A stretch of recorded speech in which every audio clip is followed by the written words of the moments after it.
To the next theme for today. The theme is brachial blocks, which is kind of our daily bread and butter. We almost every day we find ourselves giving brachial blocks. Our first speaker for us today is Dr. Charles Pham. He will talk on a very common controversy: supraclavicular versus infraclavicular blocks. Does it make a difference? I'm an anesthetist from France. I work in Nantes, south west coast side of France.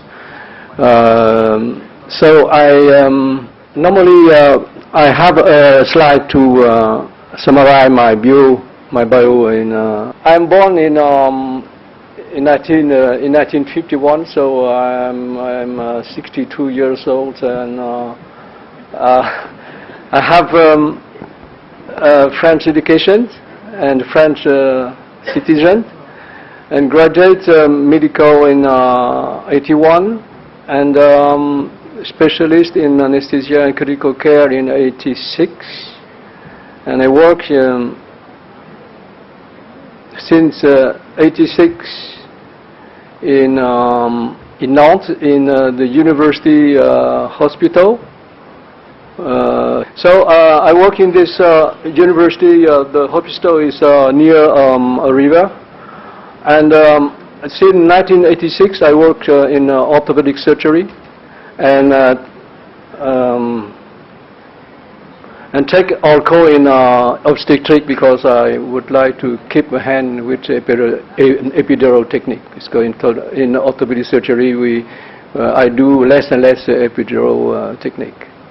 So here's my bio.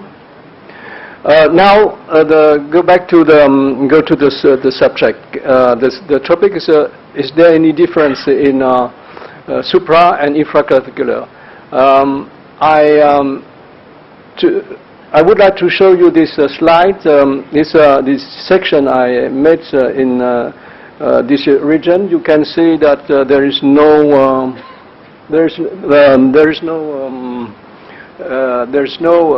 border as I removed the clavicle.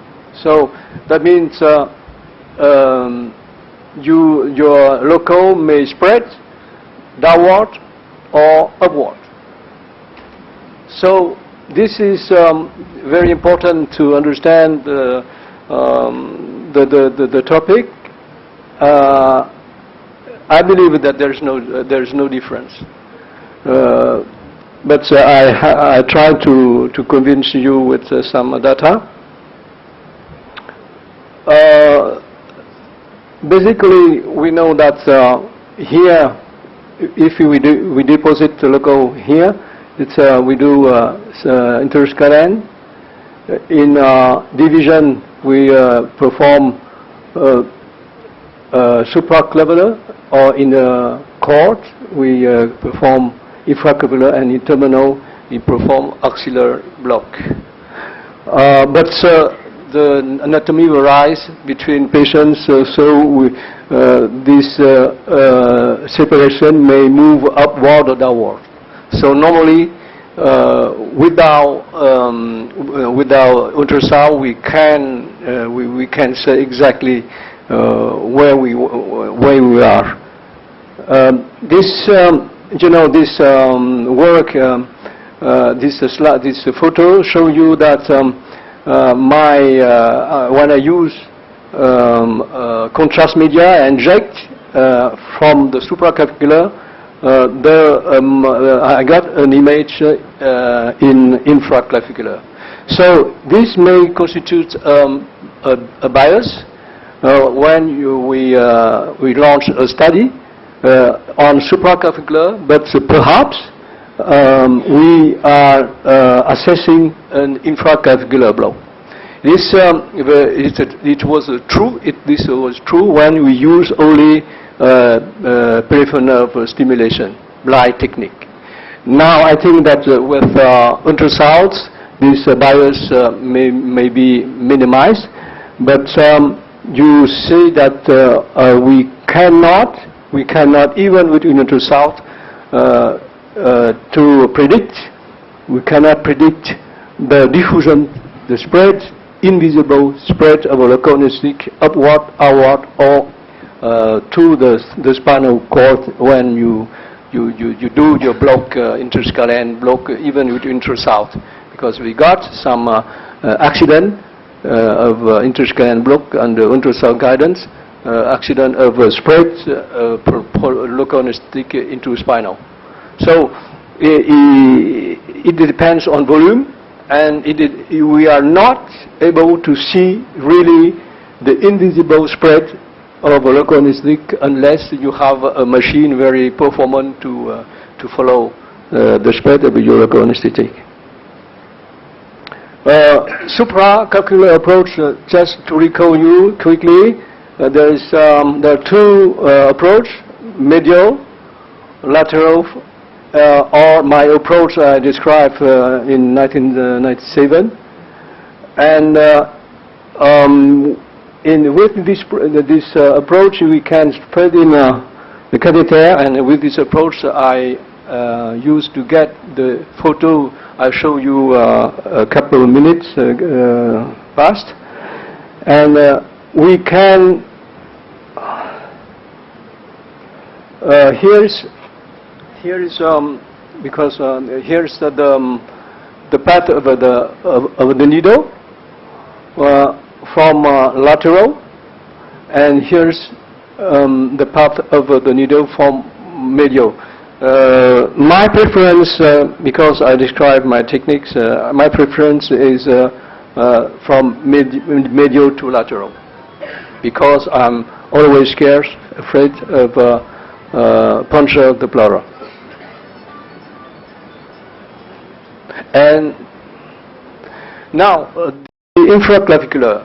Quickly, I show you this this session I made, and to show you and to draw your attention on the interpretation of the ultrasound, because I saw my resident doing the block, and I think that they've got some problem with interpretation of the image of on the ultrasound.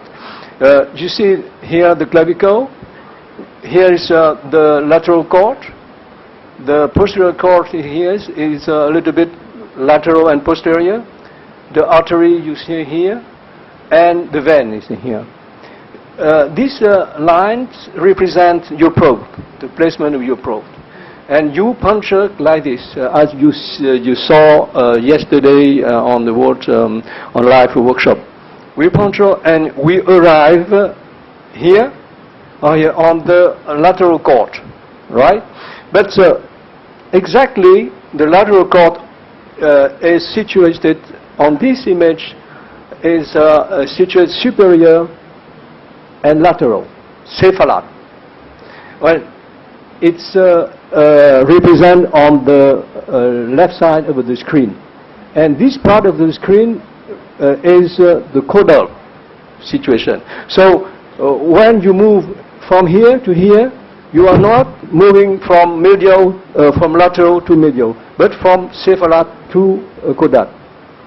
It's very important because I show you another. I'm not sure that show you that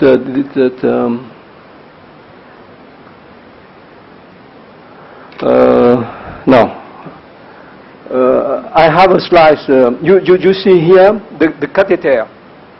I don't know why it doesn't work. No.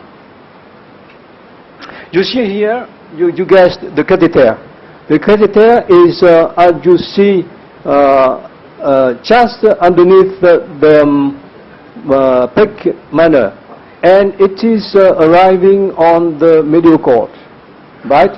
But if you look at this image, this catheter is moving to caudal, and I think that this catheter is moving to the axillary area, and this block is working very, very massively. So be careful when you thread in the catheter, when you interpret the image. This is the lateral cord is superior, and this part is caught up axilla, in the direction of the axilla. Now, a little bit evidence-based medicine. This comparison is done already by Tran in 2009. He compared 3 techniques, supra, infra, and axillary block. He found no difference between supra and infraclavicular block. And both blocks miss ulnar and curiously musculocutaneous, but I'm not agree with this result, but maybe it's his way, his technique of approaching the supra and the infraclavicular block. Because you know he inject only in one point. With the supraclavicular, as you see. You saw yesterday on the live workshop, I inject I separate the fascia and penetrate into the plexus. And with this, I use missing very few nerves.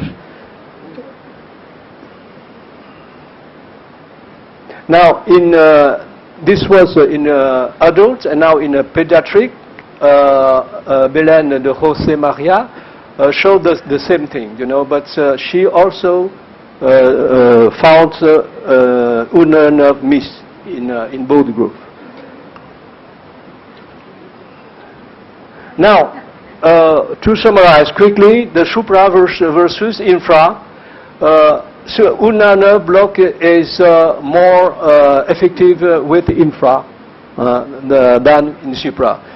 The number of needle passes, if you follow the technique which consists of injecting into the fascia, separate hydrodissection, the number of passes become higher with supra than infra. Infra, we have 3 points to inject. Lateral cord, posterior, and medial cord. 3 points, as you saw yesterday. Now, finally, at this point, there is a little difference between the two approaches.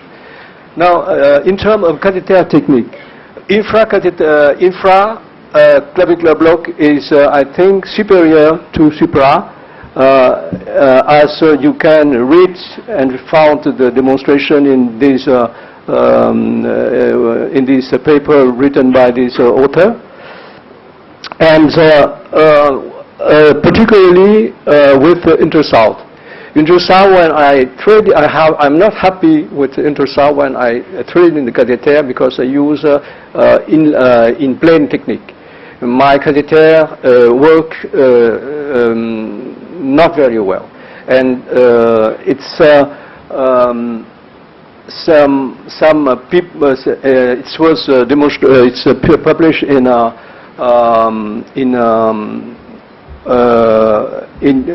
Koscielniak. He reported that one author has described a new technique, a new approach, and 3 out of 10 patients ask 3 out of 10 patients have a failed block, and 1 patient ask to be relieved from the catheter. Now, supra injection with I would like to show you, but now you saw it this evening. I don't show it. This is a stimulating catheter. Yes, I would show you this. Now,